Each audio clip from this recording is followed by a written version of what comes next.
Hey everyone, it's Robin, RS Island Crafts, and welcome to my studio. This is my WiP Wednesday video where I show you what I worked on in the previous week. I hope everyone had a wonderful Christmas and a lovely weekend. Today is Sunday, Boxing Day, the day after Christmas that I'm recording this. I spent yesterday with the kids and we had a lovely day. A lovely day? Do you ever notice that sometimes words come out of your mouth and you're like, that's not something I normally say? We had a really great day. We hung out, played video games, talked, just did our usual things like that. So it was a really nice day. Today I'm going to work on this video so that it gets up in time for Wednesday and we don't have any delays this week. And then I'm going into the next room over. Bye, Mimoka. This is my craft studio. I like to keep a lot of my scraps and stuff, so it's easy to take the scraps when I'm working and put them away. And it's also easy just to grab what I need and work right here. And I don't have to keep walking to another room. In the next room over used to be my oldest son Justin's bedroom. This one used to be Robbie's. Miranda's room is way over there on the other side of the house. We actually converted the dining room into a bedroom for her so that we had a 4-bedroom house so the kids didn't have to worry about being doubled up at all. There's 11 years difference between Justin and Robbie, and that just wouldn't work. When we moved here, Robbie was only 3. Anyway, in that room, I store my yardage. I still have scraps in there and stuff like that. I have other crafting things. I keep the holiday stuff in there. I've got tubs with things. I still have some of Rob's things in there. I keep all my Etsy things that I've already made in there just so that it's a closed off room. It doesn't get opened on a regular basis. The cats don't go in there, so it's something like that. But I also have this really large chair that's nice and squishy that my daughter picked up a set of 2. One for her room, she uses a reading chair, and one for my room that I plan on using as a knitting and crochet chair or just a kick back and do whatever chair. But I have to clean the room first. It does get a lot of dropsies. The room itself is 12 by 12. But it pretty much only had a little bit of a walkway, about a foot or 2 on either side this way. So it's been slowly getting worked on, and I've got just like the center of the room to work on. What I want to do is I want to turn it into my little knitting nook, my little reading room, a room that is still away from the cats. I can put a quilt on the chair, or I can drape maybe some type of a crocheted or knit blanket over it or something like that. I'm going to take the TV out of this room that I no longer use it because I can't hear it when I'm sewing, so I usually watch something on my tablet with earphones in. So I'm gonna put that TV in that room so that I can watch something while I'm sitting and knitting. Now, of course, I can just do that in the living room, but the cats have free terrain over the living room. And every time I go out there, they're like, hey mom, hey mom, hey mom, hey mom. They're like toddlers. So I thought I can go into that room, shut the door. Maybe they won't notice me. Maybe they'll figure out I'm there and I'll see the little paws underneath the door. But either way, it'll be a little sanctuary that I can go into, and I know when I leave the room at the end of a day that when I go in another day, a week or 2 later, a month later, that the room is still going to look the same. So Miss Mocha has come back to join us. She's on the table where you can't see her right there. But that's what I'm going to do today. And I'm going to pull out all of the different little tiny WiPs. Now, when I say WiPs, it might be where I sewed a couple blocks together and I have a quilt block, or maybe I have a little bit bigger, maybe it's 12 inches or 24 inches. So I have little bits and things done, and I have some holiday fabrics that need to get put away from Thanksgiving, Halloween, and Christmas. So it just needs to tidy up. It needs to get all the things off the chair. So that's what I'm going to do today, so I have that nice little sanctuary to go into. So let me show you what I did work on last week. It was really simple. I worked on 2 things. I worked on Miranda's quilt and I worked on Robbie's socks. I did a recording of Miranda's quilt actually on her bed, so I'll put that up right here. So here is the back of my daughter's quilt. Even though it's square, she wanted to make sure she could know top from bottom, because when you have a quilt that's like 50 by 60, sometimes you put it on the bed sideways and you wonder why things just don't work right. So you can see a little bit of the quilting and the Marauders map, and I'm actually really kind of pleased because you guys know how horrible December's been and everything I've touched has been totally messed up, but it looks like I got it pretty well lined up. We have it just about even on the bed, and both of the borders look good on that side. So let's flip it over and see the other side. And there is the top in all of its beautifulness. It's all nice and crinkly from the cotton batting. I've got the 3 borders. We did the arrow pine trees, and then the red, and then this mottled. Obviously, no, I don't know about obviously, but it's on my daughter's bed, and bless you. And when I get back home, I will show you what the color catchers look like, and we'll do a little bit more talking. So she really loves her quilt. She should. She chose the design, she chose the fabrics, so if she doesn't like it, well, that's on her, not me, because I did follow the pattern, and I'm really happy with the way it turned out. I was a little disappointed that I didn't get to free motion quilt it because I didn't have time to practice, and I really didn't want to mess it up since I was working on it until the 23rd is when I finished it up. She's purring. But when I mentioned it to my daughter, she's like, that's okay because I don't like free motion quilting. I haven't made her a quilt since 2009. She had a quilt for a twin bed, but now she's in a double, so her quilt goes right to the edges of the bed, which means when she tries to like snuggle up and roll around and everything, she doesn't have enough quilt. So she doesn't like free motion quilting anyway, so I straight line quilt it, and she's very pleased, and Miss Mocha's going to attack me.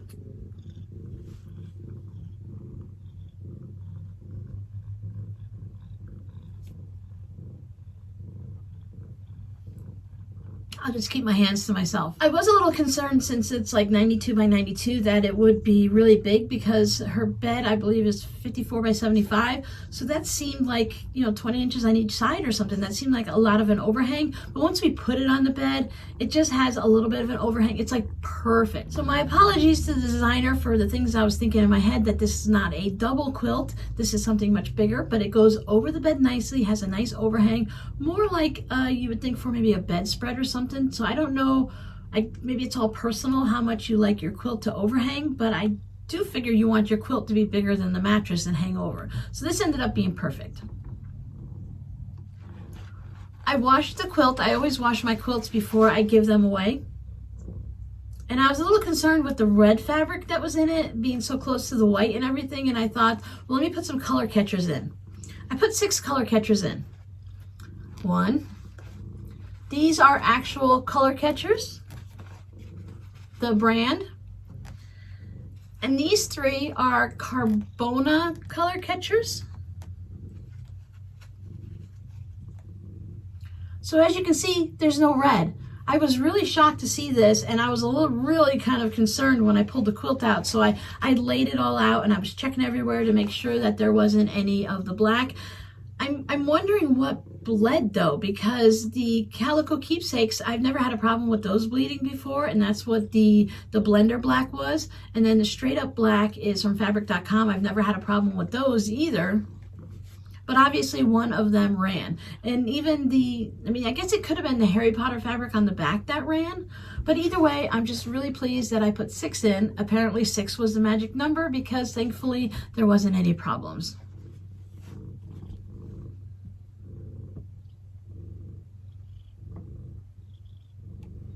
Here's a little video I did of Robbie's socks before I wrapped them up and took everything over to him.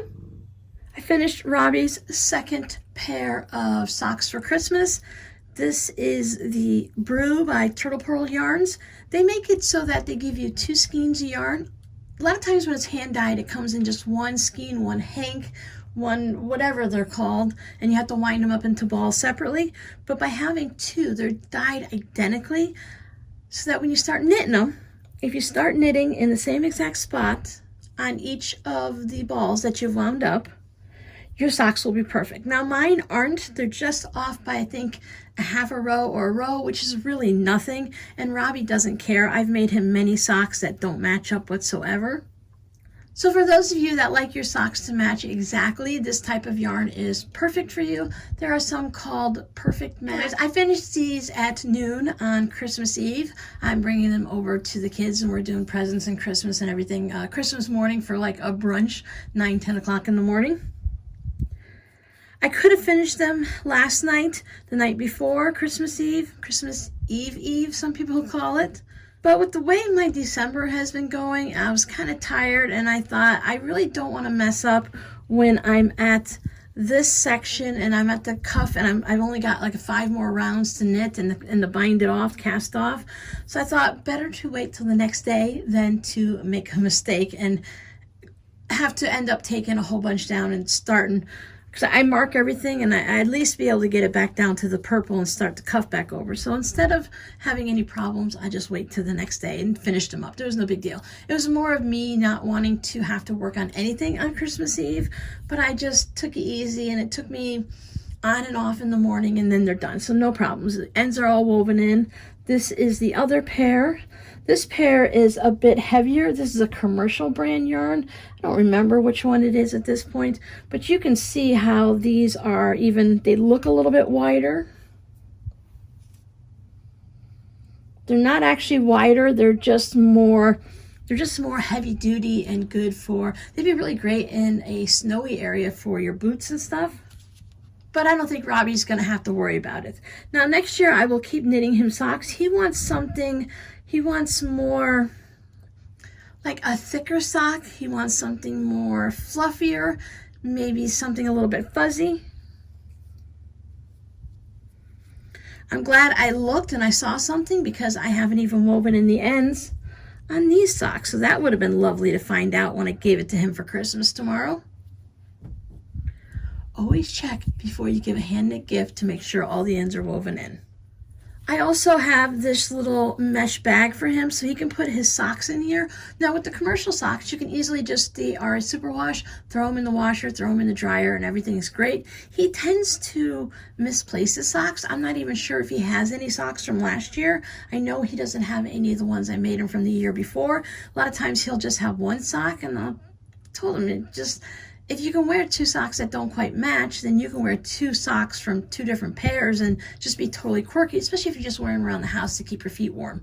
But this way he can put them in here, because with the hand-dyed, Turtle Pearls say they give you a little washing instruction, and they say it's best to wash it by hand, not soak for more than 5 minutes, and let it air dry. Now, let's face it, my son, 22, he's not going to be hand washing his socks. He's just not that type of person.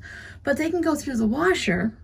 So if he puts them in the sack, he can just go ahead and hang this up and because he only has 2 pairs as far as I'm aware of right now. When he gets them both dirty, he can put them in there. Zip it up, you throw it in the washer. So when it comes out of the washer, you can easily see this. So he should be able to take it out and then just let these hang over the back of a chair or the shower curtain rod or something like that, and let them air dry so that they don't go through the dryer. And it'll keep them from doing anything strange, from getting any type of felting little balls on it or anything like that, and maybe they'll last a little longer. But considering he loses them before he wears them out, I don't even know. I'm just going to be the good mom and send him with the tools he needs. And if he uses them, great. And if he doesn't, well, that's fine too. Once I hand my kids something like this, especially if it's something handmade, it's the end of it. It's out of my hands. Whatever happens, happens. And he can have more at Christmas next year. Just don't ask for any in February, because your feet are cold and something's happened to the socks I just gave you at Christmas time. That's the type of handmade person I am. I make it, I gift it, and after that, it's out of my life, out of my control, and it's out of my head. I don't have any worries about it. Whatever you want to do with it, then that's what you do with it. Since we're here, I thought I'd go ahead and show you what else I got him for Christmas. I got him a new towel. My kids love to get like either a new pillow or a new towel or something like that for Christmas. It's one of those things they don't always think about getting for themselves during the year. Now, he already has new pillows. His girlfriend bought him new pillows sometime in the summer. So I thought, okay, I'll get you a new towel. And I tend to go with a gray, and come to find out, Justin, my oldest, told me this is the same towel I bought him for Christmas last year. Because you just never really know exactly what they're going to want. So maybe they're into this year or that next year. But I know with the gray, I'm okay. And I never buy white towels for them. They don't bleach their whites, so it would end up getting kind of dingy. So this way he has a nice, fluffy new gray towel. Robbie also loves Zelda. The Legend of Zelda video game, Ocarina of Time. So I picked out a couple t-shirts for him. They had them up at Kohl's. Now, the Ocarina of Time, Robbie actually has an ocarina. Ocarina? Whatever. It's a little musical instrument. He has I think it's ceramic, and it's kind of like a flute, but it's shaped more like a bladder maybe. It's got a round shape, and you play it like a flute and stuff like that. I think he actually saved up his money and earned money for that and bought it for himself one year, way back, maybe middle school. And he actually taught himself how to play it, and he can actually play the songs. Well, he could at that time play all the different songs from Zelda. So I thought that was really fun. So we got him this one. I don't know who we is, but I got him this one, and I got him this one also. He actually has a tattoo of this symbol or something very similar. He has one of those tattoos that is like the watercolor, so it has that watercolor painting on it or something like that. It's really kind of cool, and I like it and all, and he's wanted a Zelda one for many, many years, so he has that. He loved the socks, and apparently over the years he hasn't quite communicated properly for what he was saying to reach into my brain. So he says, I'm going to try to communicate this properly to you, Mom. I'm like, okay. And I watched, and he put his socks on, and they immediately fell down. So apparently he has tiny ankles, and that area that's about, when you get into the shin and the calf before you really, he has one of those really well-defined calves where you can actually see the muscle and that really big curve. And then the area below it is really tiny and skinny. So even with the nice size ribbing that I put on it, when you put the socks on, they immediately fell down to his ankles. Aha. Mama can fix that. I'll just go ahead and make that ribbed also, so that will shrink it in some and hopefully stay up to there. And it's really interesting to know because I have the same problem with mine, and when I make new socks next year, I'm going to make mine all ribbed because I love the way they just kind of hug your foot and it keeps everything from falling down. And also for him, when the toe reaches the foot, when you buy the commercial socks, and a lot of times it has that line right there, it hits his little pinky toe because his pinky toe is really short. Miss Mocha is trying to get underneath my mat. She likes to burrow underneath things, especially in the winter. But now she just looks like a pack mule, so I don't know where she thinks she's going to get any kind of snuggly comfort there. So I need to make this area a little bit looser on his toes, a little bit more stitches, because it's not super tight, but it's enough that he can feel it. But I tried to explain to him that when you wear socks, especially hand knit ones, you want to start with them a little bit tight because they loosen up during the day. So he's like, okay, I understand. So I can try a different toe, because these toes are the ones that go up like this. And then there's a flat part about the top. There's one that's a rounded toe, so I'll go ahead and try that and see if he likes those any better. Okay, she's content. We have one little tail sticking out and then the head over here, and right now she's going to be content. I have a feeling that since I left them alone for several hours yesterday and they're not used to me being gone because I work from home, that she's going to be a stick tight today. So my project for next week is I need to finish up those springtime cards so that now that Christmas is over, hopefully things are going to be finishing up being delivered in the mail, and that this package will get to my customer at a decent time. I'm going to finish up the log cabin runner, so that will be Friday's tutorial, so you'll be able to see that finished. I know several of you were interested in seeing how the binding worked at the pointed end, so I haven't done anything with it, so I need to go ahead and get it quilted. I need to trim it up, and then I need to put the binding on. So that'll be all in one video. You'll be able to see just about all of it. I'm just going to do some straight line quilting, so I'll probably just talk about it instead of actually showing you the actual quilting. And other than that, I'm not sure. You know me, I'll start into something. I do have all of these scraps that need to start being sewn up. I have an idea for a bunting for Valentine's Day for February, so I might go ahead and start working on that. I figure we're already coming up into January, and the only idea I had for January was snowflakes, so I think I'll go ahead and just take the time in January to get a head start on to February's. And last year I wanted to start after Easter making a bunting for every month of the year, or at least every type of a seasonal thing. And as you saw, I did Easter and I did Christmas. So we'll see what 2022 brings. I do not hold any high expectations. If it gets done, it gets done. And if it doesn't, well, there's always 2023.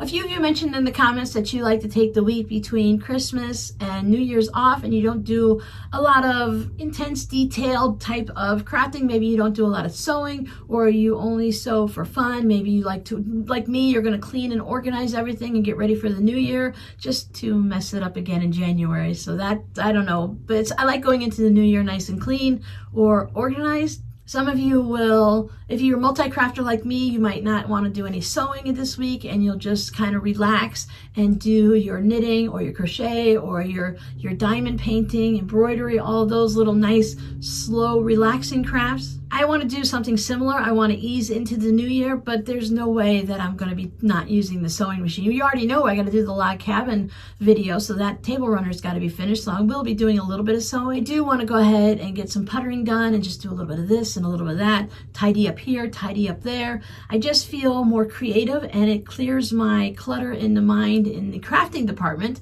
which, what is that? If you're creative, you're left-brained, or you're analytical, you're right-brained, I think it is. Either way, I want to clear up that little space, and that I think mine is in the attic where all the cobwebs are. Get that cleared out so that going into the new year, maybe I'll be a little bit more organized. Maybe I'll be a little bit more prepared ahead of time. Maybe I will take more notes and have more schedules and stuff for myself, or I'll just kind of wing it and just see what happens, because either way, it's going to be fun. So your code word for today is slow. Will you be slowing down? Will you go to a slower pace this week? Will you take a little bit of a break, a little bit of a vacation from life, and just kind of maybe have some tea, have some coffee and hot cocoa, work on a puzzle if you got one for Christmas, read that new book, do some crossword puzzles or something like that. So I hope you have a very crafty week, a very creative week, a very quiet week, whichever one is going to work for you, and I'll see you guys next week. Bye.